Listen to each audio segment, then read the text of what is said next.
What if I told you the next global crisis won't start with missiles, but with silence?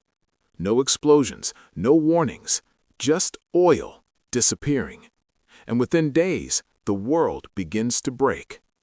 Airplanes grounded, stock markets crashing, entire countries going dark. This isn't a theory. This is a weapon already in play. Oil has always been power, but today, it's something far more dangerous. It's leverage. For over a century, oil has fueled everything from the cars you drive to the food on your table. Entire economies depend on it. Nations rise and fall based on who controls it. And right now, that control is more concentrated and more fragile than ever before. A handful of regions dominate global oil supply. The Middle East, Russia, and a few key producers hold the keys to the modern world. But what happens if those keys are suddenly turned, or worse, taken away? The global economy runs on a delicate balance. Supply meets demand, prices fluctuate but remain within control. But if that balance is disrupted, even slightly, the consequences ripple across the planet. Now, imagine a coordinated move. Not a war in the traditional sense, but a strategic chokehold. A sudden cut in production, a blockade in critical shipping routes, cyber attacks targeting oil infrastructure.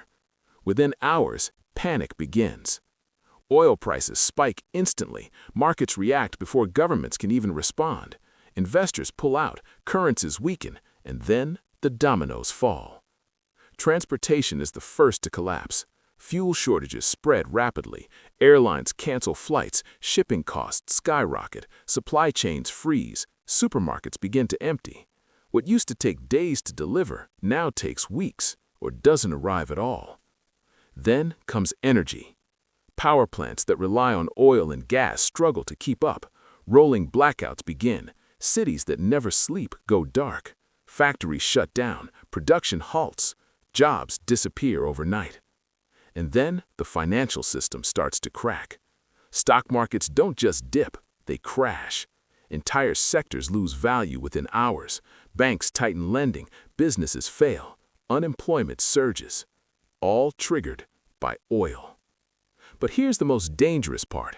This doesn't require a global war. Just a few key decisions by a few powerful players. Oil-producing nations have long understood this leverage. In 1973, the world got a glimpse of it. An oil embargo sent shockwaves through global markets, causing inflation, shortages, and economic chaos. But today's world is far more interconnected, more dependent, more fragile, more vulnerable. Back then, economies could adapt. Today, the margin for error is almost zero. Global demand is higher than ever. Energy transitions are still incomplete. Renewable sources are growing, but they're not ready to fully replace oil. Which means one thing: we're still dependent. And dependence can be weaponized. Now imagine this scenario. A major conflict erupts in a key oil-producing region. Shipping lanes like the Strait of Hormuz are suddenly at risk. Insurance companies refuse to cover tankers. Ships stop moving. At the same time, a cyber attack disables pipelines in another region. Refineries go offline, production drops. And then, a strategic decision.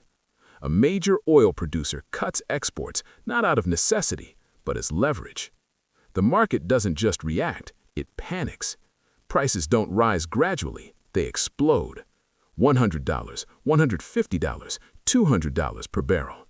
At those levels, the global economy doesn't just slow down, it stops. Countries that rely heavily on imports are hit the hardest. Developing nations face immediate crises. Inflation spirals out of control. Governments struggle to maintain order. Even the strongest economies feel the pressure. The United States, Europe, China, no one is immune. Because oil isn't just a commodity, it's the backbone of modern civilization. Without it, everything becomes more expensive, everything becomes unstable. And in that instability, power shifts. Nations with energy independence gain an advantage. Those without it face difficult choices. Do they negotiate? Do they escalate? Or do they collapse? History shows us that economic pressure often leads to conflict. When resources become scarce, tensions rise, alliances shift, and the risk of real war increases. All because of oil. But here's the twist. The real power of the oil weapon isn't just in cutting supply, it's in uncertainty.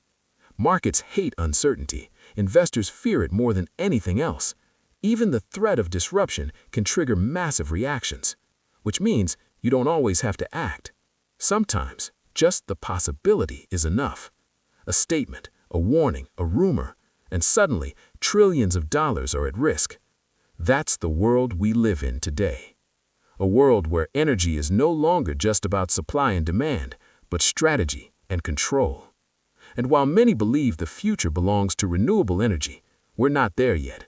Not even close. Oil still dominates transportation, manufacturing, and global trade.